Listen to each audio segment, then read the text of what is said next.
Digital ID. Well, I think you regular viewers and listeners know my views on this, but let's remember what it's all for. This is what we were told at the very beginning. I'm announcing this government will make a new free-of-charge digital ID mandatory for the right to work. The rule will be that you can't work if you don't have digital ID. And the reason for that is that too many people are working illegally. Clear, you must have ID, mandatory digital ID, in order to work, because we have to stop illegal working.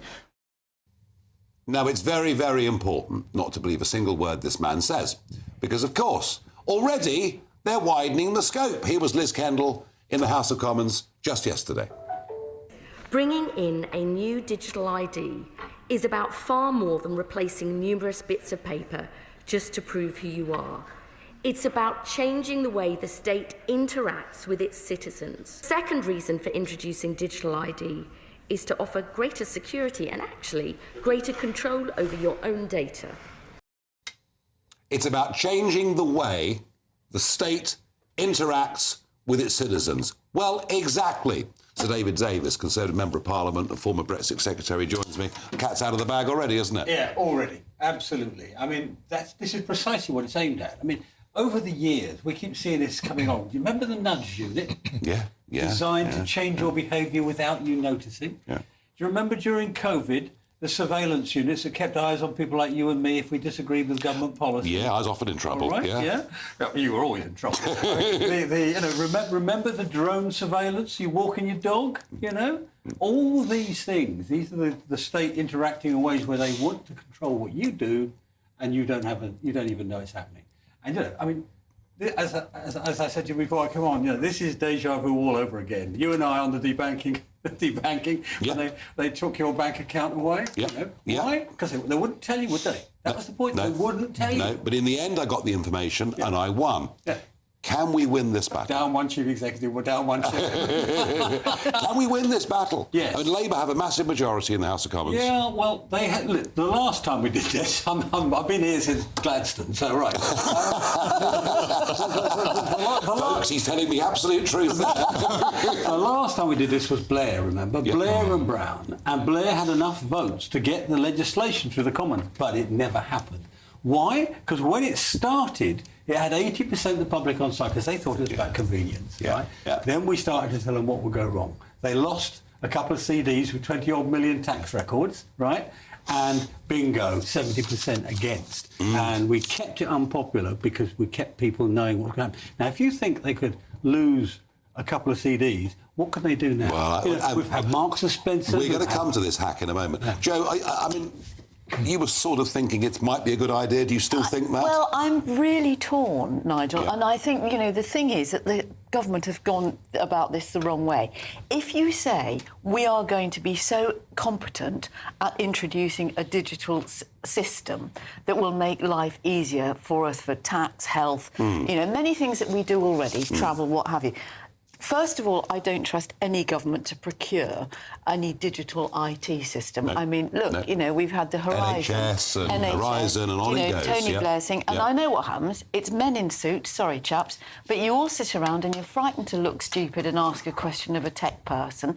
And so the tech people pull the wool over your eyes and you go, OK, how many millions is that? This is a feminist twist on the whole debate here. But you've got to get it in somewhere. But I think... my daughters are all scientists. But I think there is a point where you said, if you said, look, it would make sense that you have a card, but it's a choice thing, and then if you wanted to... I mean, it's interesting, isn't it? But you can see what... I mean, when she says this will change the way we interact with the state, I find that sinister. Yeah, well, it's chilling. But you've still got, you know, David Blunkett and Jack Straw, former Home Secretaries, who still are in favour of it, and are sorry that it didn't come through. Reynolds, you're dead against this. Absolutely. I mean, this is even worse than the last time this came out. You know, back then it would have been a printed article. It would have required interaction of some officer of the state with the citizen. This is the state being able to spy on us the whole time, watch us wherever we... Yeah, and our medical records will be on there, our vaccine will be on there, our financial details will be on there. This will be debanking on a grand scale. Oh, yeah. It could be. Yeah, and you're too young to remember. Oh, thank you. Rose Addis. Rose Addis was a lady who... 90-year-old lady, I think she was, who was on a trolley in a hospital and her family complained. And the government used her medical data to spin against her. You know, they ended up accusing her. I mean, it wasn't truth, but the fact they had the medical data, people believed them, you know. So, you know, the state, when it's under pressure, the state will misuse things. Always, you know. Yeah. Well, David, you've been brilliant on this all those years ago. You are again. I'm completely with you on this. Now, we've had our first serious hack after the Online Safety Act. This is the Discord hack, yeah? Oh, yeah. Yeah. So, I mean, this is 70,000 people already, 70,000 users who have signed up for the age verification on Discord. Yeah. And already this stuff is out there with criminals. That's your other big concern is hacks, isn't it? Well, two sorts of hacks. And the government's own cybersecurity people warned them about this as far back as 22, several times, right? And the risks beyond the state are other states getting into the system. They were told by their cybersecurity people this is easier to break into this than into M&S, and we saw what happened there. So the foreign states could... Or Jaguar Land Rover. Yeah, or Jaguar Land Rover, or Co-op. I mean, there's so many of them. In fact, 70,000 is tiny. The big tech people who know what they're doing have lost, all of them, lost hundreds of millions of pieces of data. So that's... And the second thing is ransomware, you know, or what the Russians call compromat. You know, if you've got every piece of data about somebody, and today you've got AI to search it. You see, back in the day, when I failed against seeing off the state, you know, I could always say to myself, well, they're so incompetent they can't use it. You know, it's not true anymore. Yeah. You've got AI that could search everything about you: your tax records, your location records, your medical records, or just make it up. And then make it up and people believe them. Yeah. Well, that's the problem with AI. Wow. I mean, the thing I think is most chilling is they backed down in the end, the hackers who took the details of children at nursery school. That was 2 weeks ago, wasn't it? Yeah. Absolutely. Yeah. Which of us wouldn't give in? Well, absolutely. Which of us wouldn't give in to protect our kids? What we don't hear, David, on ransomware, what we never hear is that, from what I understand, in most cases, companies just give in and pay up. Yeah. And I think it's so big in the case of M&S, it will show up when their quarterly accounts come out. Actually, you know, it's going to be quite big numbers, you know. Wow. But if you had a hostile actor, as we say, not a threat to national security... Well, China, of course, are friends of ours. Is that right? Yeah, absolutely. Yeah. Did you know that? Sorry. Did you not get the government circular? But, you know, you can disrupt things so easily. Yeah. You know, you only need to do a little bit of transport problem here, a little bit of hacking there, and you bring a country to a state of near... Yeah, that's certainly the state acts of fear, and I think also maybe the ransomware one. But the ransomware, I worry about individuals with the ransomware one.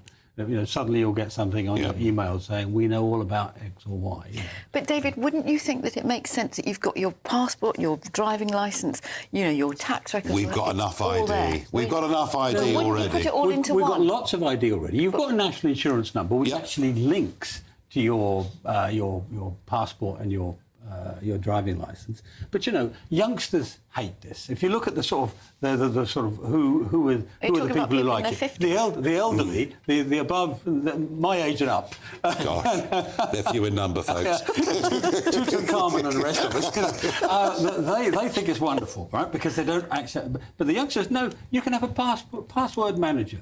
You don't, you know, just get yourself a password manager and then all your passwords are in your control, not in the state's control. Well, David, keep fighting the good fight. I think it's very, very important.